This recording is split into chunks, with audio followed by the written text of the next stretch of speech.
There's a certain allure in the grandeur of power, especially when it's cloaked in faith, promising salvation, and illuminated under the bright lights of a stage. Every Sunday, tens of thousands of people stream into massive buildings around the world, structures so large they could be mistaken for arenas. The music swells, the lights dim, and a lone figure steps out onto the stage. The crowd hangs on every word, their emotions stirred by powerful promises of hope, of redemption, of miracles. But a much darker reality lies behind that soaring music, massive crowds, and impassioned sermons.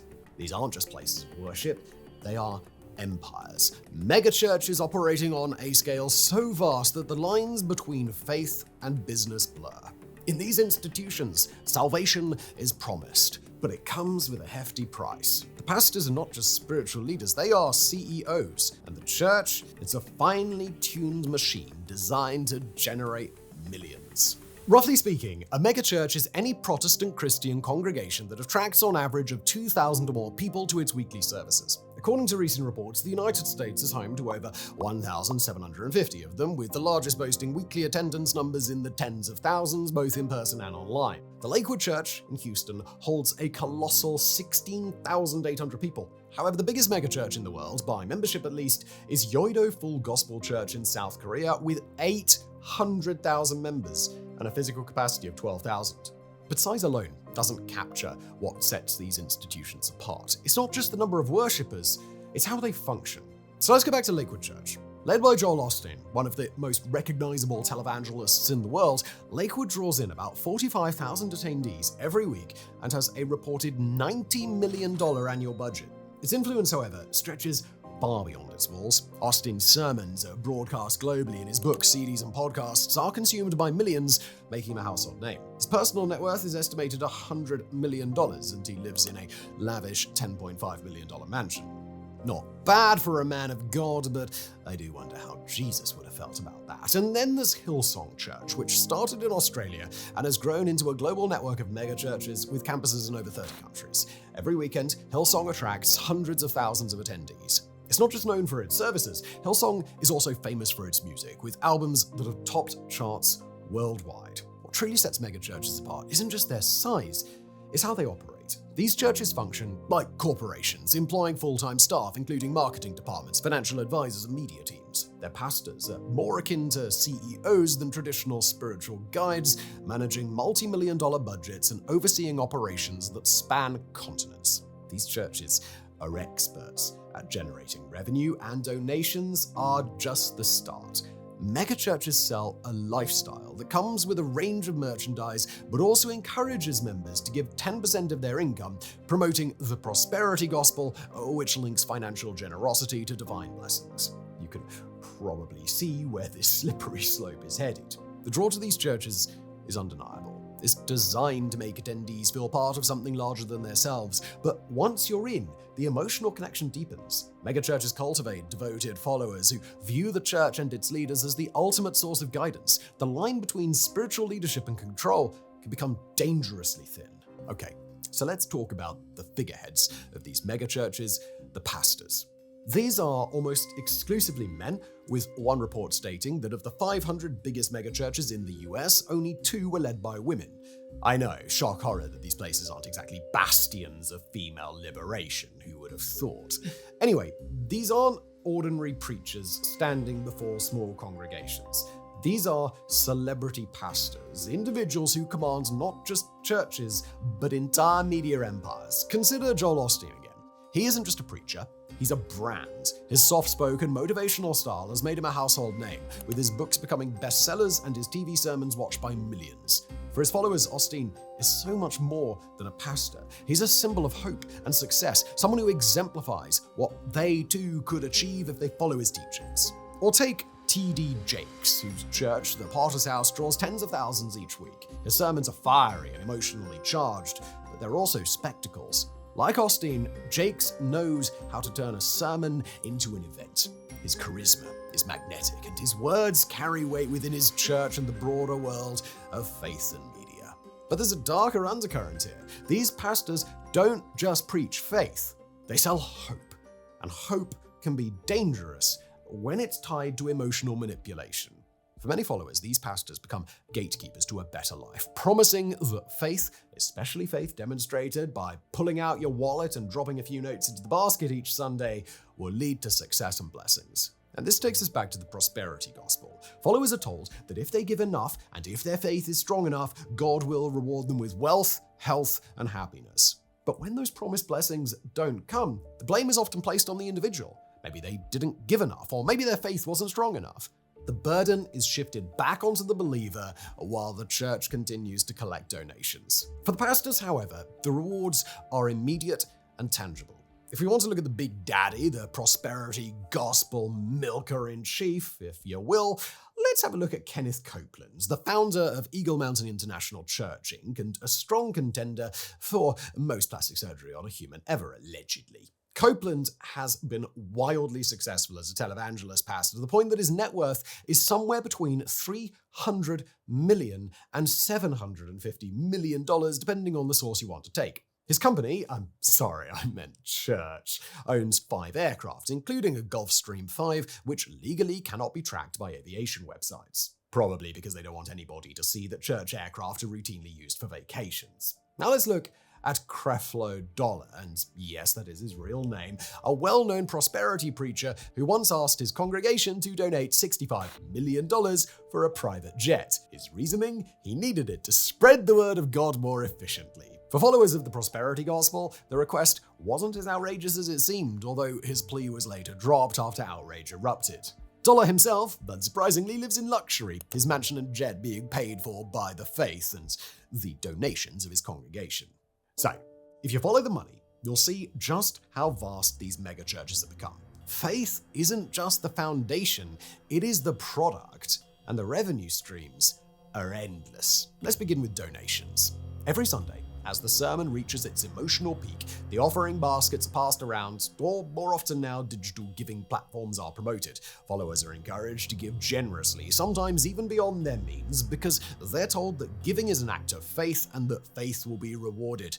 But that's only the start. Megachurches have perfected the art of selling merchandise. Walk into one, and you'll likely find a bookstore filled with self-help books written by the pastor, DVDs of past sermons, music albums, and branded clothing. Conferences and events can bring in even more money, with VIP seating and exclusive access costing hundreds or even thousands of dollars. These events are pitched as spiritual investments, but primarily fuel the church's bottom line.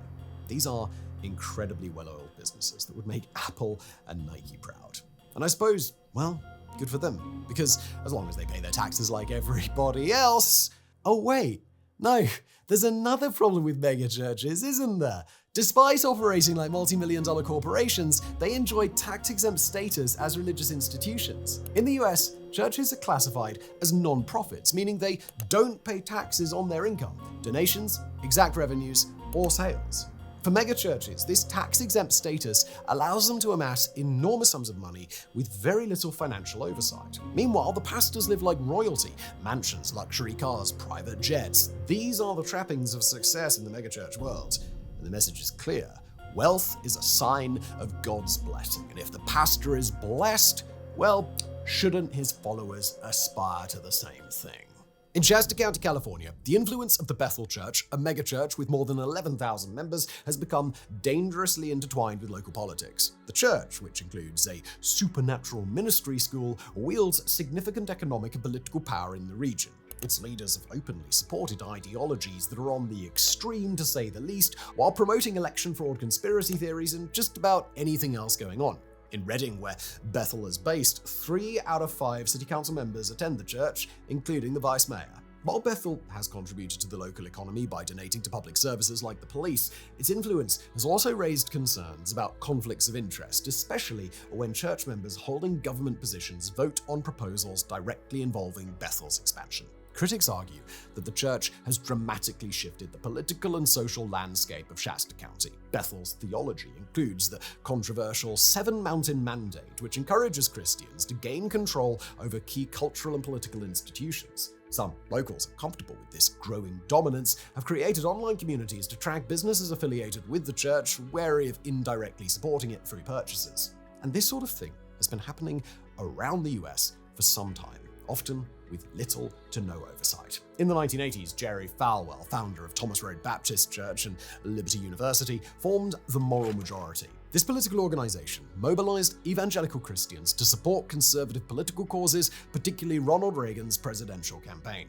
Robert Jeffress, pastor of this Texas megachurch, is a vocal supporter of conservative politicians like Donald Trump. Jeffress often blends politics with his sermons, publicly endorsing candidates and influencing his congregation's voting behavior. Though not a traditional megachurch, Capital Ministries is closely tied to the religious right and provides Bible studies to political leaders in Washington, D.C. Leader Ralph Drollinger is said to have significant influence stretching into policy supported by religious conservatives, including discussions on issues like abortion and same-sex marriage. That's absolutely no surprise that with such wealth and influence, megachurches have often been entangled in scandal. Over the years, many high-profile pastors have faced allegations ranging from financial mismanagement to sexual misconduct, shaking the faith of their followers and exposing the darker side of these religious empires. In the 1980s, Jim and Tammy Faye Backer built the Praise the Lord or PTL Club, a televangelist empire with a Christian theme park called Heritage USA. At the height of their success, PTL raised millions from loyal followers. However, the backers were eventually accused of fraud and financial mismanagement, using donations to fund lavish personal expenses like luxury homes and cars. Jim Backer also paid hush money to cover up a sexual encounter with the church secretary, leading to his conviction for fraud and a 45-year prison sentence, later reduced to 8 years. PTL quickly collapsed and Heritage USA was foreclosed. More recently, Hillsong Church, the global megachurch that we discussed earlier, has faced its own share of scandals. In 2020, Carl Lentz, the pastor of Hillsong's New York branch, was fired for moral failures after admitting to an extramarital affair. Following his dismissal, further allegations surfaced, including accusations of financial misconduct and the covering up of sexual abuse by other church leaders. The scandal widened when Brian Houston, Hillsong's founder, stepped down in 2022 after being accused of covering up his father's sexual abuse. And then there's Creflo Dollar, the prosperity gospel preacher who just had to have that $65 million jet to spread the Lord's word. This demand was met with widespread ridicule from those outside the church, and his image was further damaged in 2012 when he was arrested for allegedly choking and punching his 15-year-old daughter, although the charges were later dropped after he attended anger management classes. Another prominent figure, Ted Haggard, was the founder of New Life Church in Colorado Springs and the National Association of Evangelicals. In 2006, Haggard's career was shattered when a male escort accused him of engaging in drug use and paying for sexual encounters. Haggard initially denied the allegations, but later admitted to some of the claims. The scandal led to his removal from the leadership, and although he attempted a comeback with a new church, his reputation never fully recovered. Bishop Eddie Long, the leader of New Birth Missionary Baptist Church in Georgia, faced accusations of sexual misconduct in 2010. 4 young men alleged that Long used his position of power to coerce them into sexual relationships when they were teenagers. Although Long denied the allegations, the case was settled out of court for an undisclosed amount, casting a long shadow over his ministry until his death in 2017. And we'll end today with Kenneth Copeland. Kenneth Copeland Ministries, or KCM, has had widespread criticism for luxury spending, tax-exempt status, and controversial stances. It was accused of misusing donations, particularly for a promised aviation relief program in Haiti. Copeland defended his private jets and lavish lifestyle as necessary for ministry work, sparking backlash after he likened commercial flying to going flying with demons. His teachings against vaccination influenced a measles outbreak in 2013, and he insisted on holding a large sermon with hundreds involved during the early days of COVID-19 because religious organizations were exempt from Texas restrictions. Now, megachurches don't just gather crowds, they build loyal followers. The church becomes more than a place of worship, it becomes the center of life. Followers are encouraged to attend multiple weekly services, join small groups, volunteer, and immerse themselves in the church community. The deeper they're involved, the harder it becomes to question the church or its leadership. When a church becomes the focal point of your existence, questioning it or leaving can feel like a betrayal. Those who dare to challenge the church often face social ostracism, and what was once a place of belonging can quickly become a source of isolation for those who don't conform. It's a form of psychological control that can be incredibly powerful. This control extends far beyond the spiritual realm. Megachurches often influence how their followers think, vote, and live. Pastors can use their pulpits to shape the views of entire communities, pushing specific political and social agendas while discouraging dissent. These megachurches, which claim to offer spiritual salvation, often seem more focused on amassing power and wealth. They create a polished image of hope, prosperity and success, but they wield control, manipulation, and greed behind the scenes. For millions of followers, the emotional experience of belonging is real, but behind the pulpit, the machinery of megachurches grinds on, driven by their congregations' donations, merchandise sales, and loyalties. When they turn into a business, faith becomes something else entirely. It becomes a tool, one that can be used to control and manipulate. And in the shadow of these massive institutions, we should probably ask, is this really about God, or is it about the men and women who have found a way to profit from the devotion of millions? We'll leave that question over to you.